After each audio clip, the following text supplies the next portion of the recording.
साथियों, एक सज्जन महाराज जी से पूछते हैं, भागवत अनुभूति केवल कुछ समय के लिए क्यों महसूस होती है। इस पे महाराज जी जो उत्तर देते हैं, आपको पूरा वीडियो जरूर देखना चाहिए। दोस्तों, वीडियो शुरू करने से पहले प्लीज लाइक एंड सब्सक्राइब कर दीजिएगा। राधे राधे। वो अनुभूति ही नहीं जो कुछ समय के लिए होती हो, किसका प्रश्न है? नहीं, वो अनुभूति नहीं।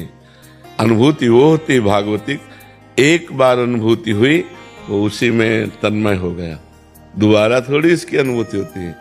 जैसे एक बार श्री कृष्ण का दर्शन हुआ तो पी मूर्ति नयनन बसे तेहि रस रहाय समाय, ये लक्षण सुनि प्रेम के अब और न कछु सुहाय, और न कछु सुहाय फिरे अपने मदमातो, कुटुम देह ते जाए छूटी सब ही विधि नातो, जहाँ जहाँ पी की बात सुने खोजत तिन गैनन, हित ध्रुव छिन छिन ले प्रेम जल भरी भरी नयनन, रूप छके घूमत रहे। अब वो रूप थोड़ी हट जाएगा, एक बार दर्शन किया, वो वर्तमान में हर समय बने रहते हैं नेत्रों के सामने, हर समय हृदय में छाए रहते हैं।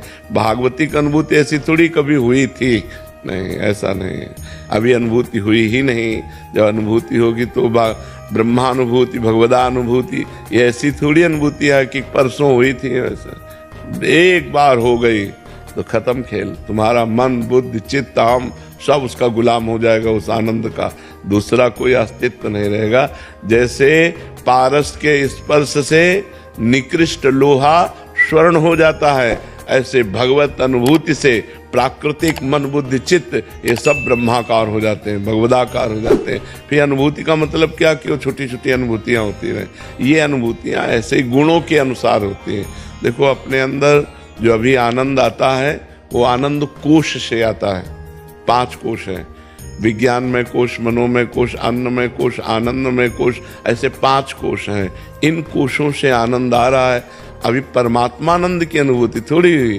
परमात्मानंद की जो अनुभूति होगी वो कभी हटने वाली नहीं। छिने घटे छिन बढ़े सो तो प्रेम न होए, अघट प्रेम पिंजर बसे प्रीति कहावे। तो थोड़ी देर भगवदानंद, फिर विषयानंद। वो कोई भगवदानंद था, वो सतोगुण का आनंद था। अब रजोगुण आ गया, भोगानंद आ गया।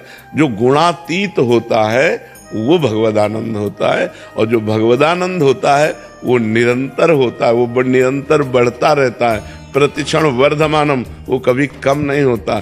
एक बार अनुभूति हो जाने के बाद जीवन मुक्त हो जाता है, उसे बार बार अनुभूतियों की जरूरत नहीं होती। हाँ, उन्हीं लीला की विभिन्न अनुभूतियाँ होती, लेकिन एक बार परमात्मा अनुभूति होने के बाद उसका जन्म और मरण ये सब मिट जाता है, कर्म बंधन नष्ट हो जाते हैं, जड़ चेतन ग्रंथि का भेदन हो जाता है। ऐसा थोड़ी भगवदानंद का अनुभव होता है कि कल हुआ था अब आज नहीं है।